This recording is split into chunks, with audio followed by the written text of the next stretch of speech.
a recent research conducted by the IGG's office, police is ranked as the most corrupt government institute, followed by the judiciary. Research also indicates that Uganda annually loses over $1 billion on its budget to corruption.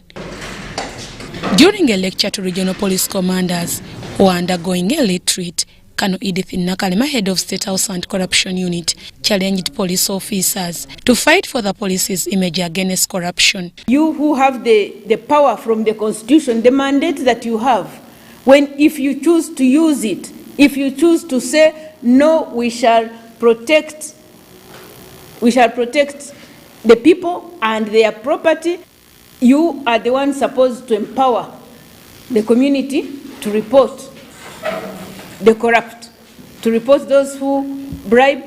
Otherwise, for them, they think that it starts with police and ends with police, and they believe that once you have bribed, then you are the one supposed to get the right service. But many of them bribe and they don't even get the services they are looking for. Nakalema urged police officers to name and shame those who bribe them. We have agreed that the citizens or the corrupt people, any person who will try to bribe a police officer on duty or a police officer or any government official will be arrested by police. That one we have agreed with the RPCs that whoever tries to bribe them, they should arrest him, they should arrest her. Don't be ashamed by being arrested to try and compromise an officer on duty. Police officers pointed out some of the reasons that compel them to engage in corrupt tendencies. I would suggest that in all the government interventions against fighting poverty, if forces are given an opportunity, I don't want to say if they are given priority, but if they are given a consideration such that those programs can improve, can help officers improve on their welfare, in the long run, they will desist from asking for the 1,000 or 2,000. They are saying we are the most corrupt. But incidentally, I have never seen these reports coming out that so many officers have been convicted. We only see others, but we have never seen how many officers have been convicted. And if they are convicted, we have also never seen how much the amount of funds that the police has embezzled. The head of Police Senior Commander and Staff College, Bwebajja, Moses Kafele, expressed optimistic that the training will bear fruits in the first service to the nation. But now we signed a memorandum of understanding with the Uganda Management Institute. So they have been here for over 2 months. They have done, first of all, a certificate from the Uganda Management Institute in institutional leadership and management, well customized to the policing in the country, but also they have done a command course from now the police side. The retreat was conducted for a period of 2 months. Deborah Namamonde, Nantongo Rebecca, UBC News. Students Financing Board has extended a deadline for the application for students' loans, taking into consideration people with disabilities and those from the Karamoja sub-region. The deadline for application institutions that finalize admission is today, as we hear more in this report. Applicants from the Karamoja region, and this can also submit application in all the listed higher education institutions up to 15th January 2022. So we are saying because that is a special category of learners that we have given targeted intervention, we are saying persons with disability, we are also extending for them. And you remember these can apply for either STEM course or a humanitarian program, because this is the only category of persons that we support to do even arts or humanitarian program. And we have extended their deadline up to the same time of 15th January 2022, including learners or students from the Karamoja region. Why? Because there has been a slow inflow of applications from that region. And this time around, we want to ensure that we give them enough space in which they can apply and benefit from this scheme. Now, the Ministry of Health is in a pipeline to institute a policy to integrate non-communicable diseases into the HIV treatment and care. This, as a number of Ugandans dying from HIV/AIDS-related ailments is greatly reducing. However, there are more people dying from non-communicable diseases like hypertension and diabetes.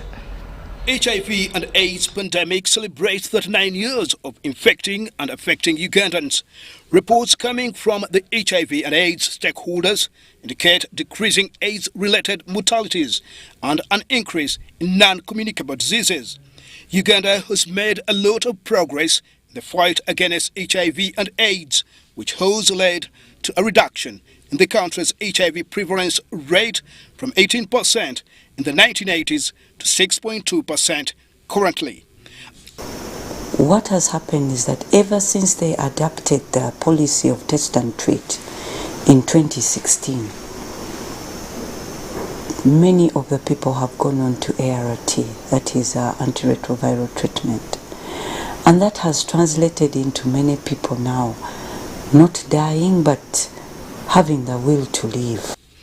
As persons living positively with HIV remain on antiretroviral therapy, aging coupled with lifestyle put them at risk of developing non-communicable diseases. One of the issues I've noticed, of course, is that as you live longer, you get my age, I'm over 60 now, you are in the range of what they call non-communicable diseases. Now, non-communicable diseases mean that opposed to HIV that you cannot transmit them. And we're talking about diabetes, we're talking about high blood pressure, we're talking about cancer, we're talking about even mental illnesses like depression. The burden of hypertension and diabetes is on rise and is occurring alongside a high burden of HIV care and treatment. According to World Health Organization, each year more than 15 million people die from NCD between the ages of 30 to 69, and 85% of these premature deaths occur in low and middle income countries. Diabetes and hypertension are chronic illnesses that need lifelong treatment. And if these conditions are not managed very well, people go on to develop complications such as kidney disease requiring dialysis, strokes. They go on to develop blindness. Some develop foot ulcers that never heal, and they require amputation of the foot. The management of NCDs includes detecting, screening, and providing access to palliative care for people in need. Leveraging the existing HIV infrastructure for NCD care is feasible with various approaches by the Ministry of Health. That has translated into many people now not dying but having the will to live. So people are no longer dying from HIV. Could be dying from stress, could be accident, could be actually non-communicable diseases. That is why we want to integrate it. Wakiso Health Center 4 is one of the pilot centers where HIV and NCD treatment is being integrated. The benefits of integrating HIV and AIDS care and treatment and non-communicable diseases are immense, according to a clinical officer at Wakiso Health Center 4, Nakiseka Mary Margaret. There has been improved service delivery. Now, since all clinicians who sit in a chronic care clinic, when you are off, you're on leave, work goes on smoothly because the one at can see all the patients. The one in NCD can see all the chronic care patients. Another thing to the patient side, it has reduced their transport costs because they need one day to come for care for all the three conditions. So to me, it has done as well. The study has done as well. At Wakiso Health Center 4, the clinical day for HIV and AIDS and non-communicable diseases is the busiest by 8 a.m. All the seats are full, but the patients are happy. Some with more than one complication used to come more than once. Now they come and receive treatment once. Nzize wano ku bujjanjabi sukaali ne pressure. Naye nga kiliniki eno tulina appointments. Olwaleero yebadde appointment yange. Integration is holistic. Actually, for full integration, it must be cutting across from all stages of care, from the time the patient reports the facility to the time he departs with medication. So how are we integrating? This had to be revised at each stage of patient's care, from the time of waiting area, to triage, to clinical room, to dispensation area and departure. So this had to be revised in a stepwise kind of flow. The initial stages of integration of the 3 chronic conditions were not easy. Patients needed counseling and guidance to avoid being stigmatized. Actually, elderly, they are 45 and above. So integrating these 2 cluster conditions or class of diseases initially rose some kind of concerns about stigma, because you may find the HIV patient actually has the mother-in-law non-NCD or non-diabetic. So bring them together for patients that who hadn't done a disclosure. It seemed kind of tricky for them.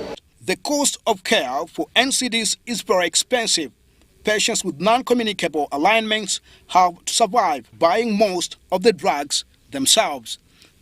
This is more challenging to the integration, with HIV having goodwill from donors and government.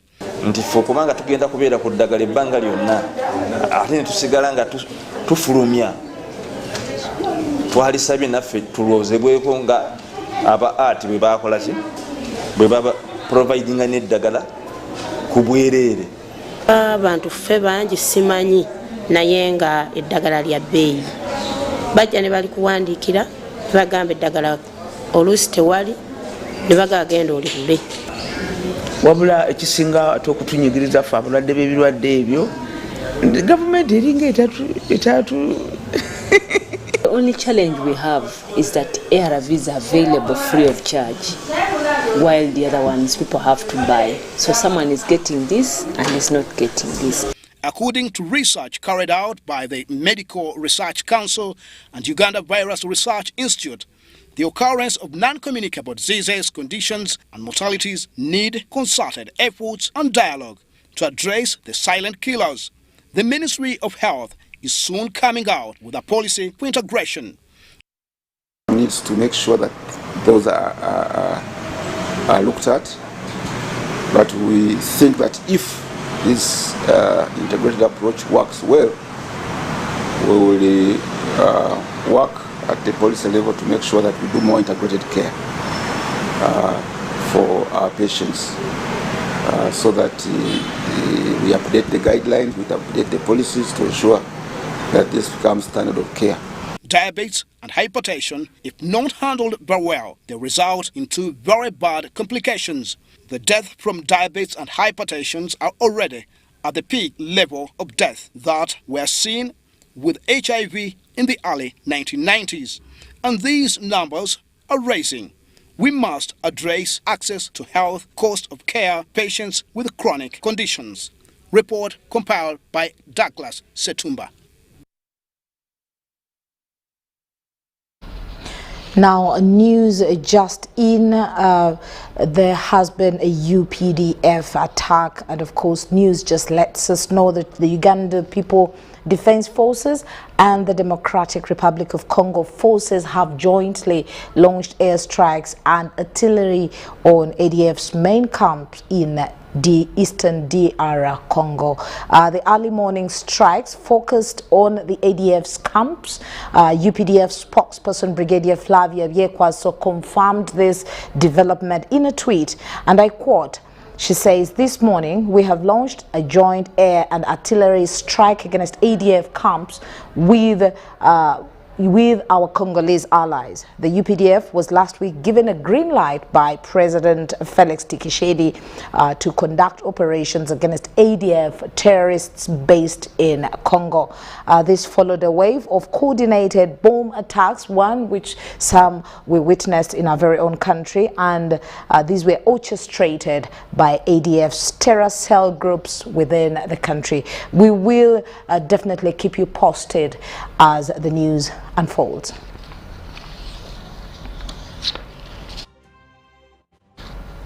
Now, the State Minister for Disability Affairs, Helen Asamo, and other leaders have castigated commercial institutions for being insensitive about the plight of people living with disabilities.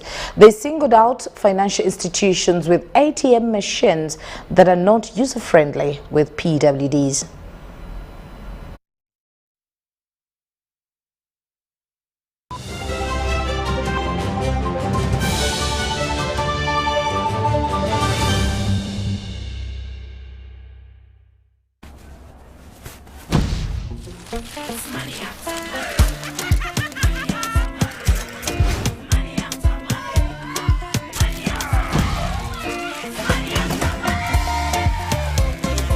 Transact and win money after money with Airtel Money.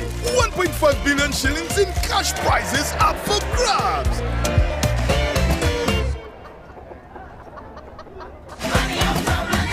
The more you transact, the higher your chances of winning. Airtel Money. Instant, secure, borderless.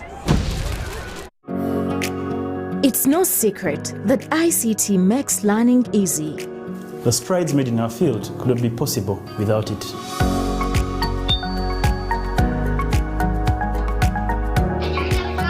And now we can watch our favorite show. My radio is my best friend.